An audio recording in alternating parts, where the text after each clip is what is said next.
Bismillahirrahmanirrahim. Assalamualaikum warahmatullahi wabarakatuh. Perkenalkan, nama saya Megawati dengan NIM J1A118182, Konsentrasi Kesehatan dan Keselamatan Kerja, Fakultas Kesehatan Masyarakat, Universitas Haluoleo Kendari. Di sini saya akan menjelaskan tentang praktikum epidemiologi Rapid Diagnostic Test atau biasa disingkat dengan RDT untuk COVID-19. Yang pertama-tama saya akan menjelaskan apa itu COVID-19. Jadi, COVID-19 adalah penyakit menular yang disebabkan oleh SARS-CoV-2, salah satu jenis coronavirus. Masa inkubasi dari virus ini yaitu 5-14 hari setelah terpapar. Cara penularan COVID-19 yaitu dapat menyebar dari orang ke orang melalui percikan-percikan dari hidung atau mulut yang keluar saat orang yang terjangkit COVID-19 batuk atau mengeluarkan napas. Kemudian yang kedua, percikan-percikan ini kemudian jatuh ke benda-benda dan permukaan di sekitar orang yang menyentuh benda atau permukaan tersebut lalu menyentuh mata, hidung, dan mulut dapat terjangkit COVID-19.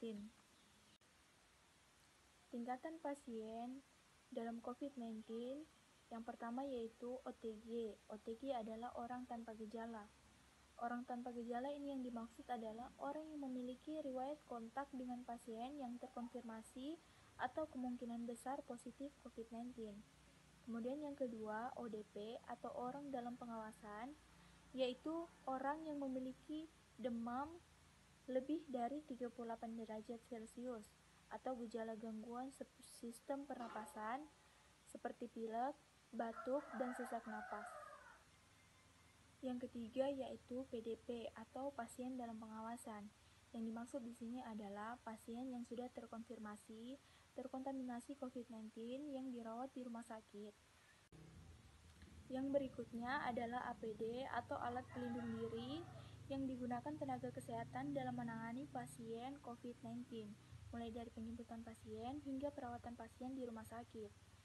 Yang pertama yang harus digunakan tenaga kesehatan yaitu masker, kemudian yang kedua pelindung mata, yang ketiga pelindung wajah, yang keempat gaun medis, yang kelima sarung tangan medis, yang keenam penutup kepala, dan yang ketujuh adalah sepatu pelindung.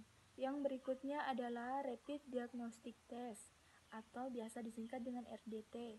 Rapid Test adalah metode screening awal untuk mendeteksi antibodi, yaitu imunoglobin M dan imunoglobin G yang diproduksi oleh tubuh untuk melawan virus corona.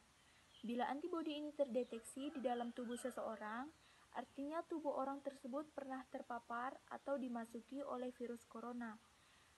Rapid test antibodi juga digunakan untuk mendeteksi kasus ODP dan PDP pada wilayah yang tidak mempunyai fasilitas PCR atau procalcitonin.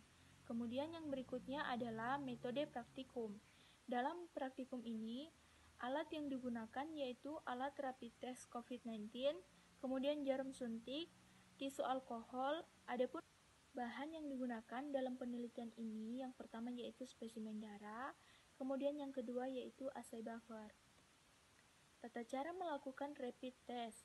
Pemeriksaan rapid test dimulai dengan membersihkan jari pasien menggunakan tisu yang beralkohol, kemudian mengambil sampel darah dari ujung jari dengan menusuk menggunakan jarum, kemudian yang berikutnya meneteskan sampel darah tersebut ke alat rapid test. Selanjutnya, cairan untuk menandai antibodi akan diteteskan di tempat yang sama. Hasil yang berupa garis akan muncul 10-15 menit setelahnya. Yang berikutnya, tindakan yang dilakukan setelah melakukan Rapid Diagnostic Test atau RDT. Jika hasilnya positif, maka yang harus dilakukan yaitu bila tidak ada gejala, maka Anda harus di rumah dan melakukan isolasi mandiri dan hubungi layanan digital health. Bila muncul gejala yang memberat, kontak fasilitas layanan kesehatan untuk pemeriksaan lebih lanjut. Bila memerlukan konsultasi, dapat menghubungi layanan digital health.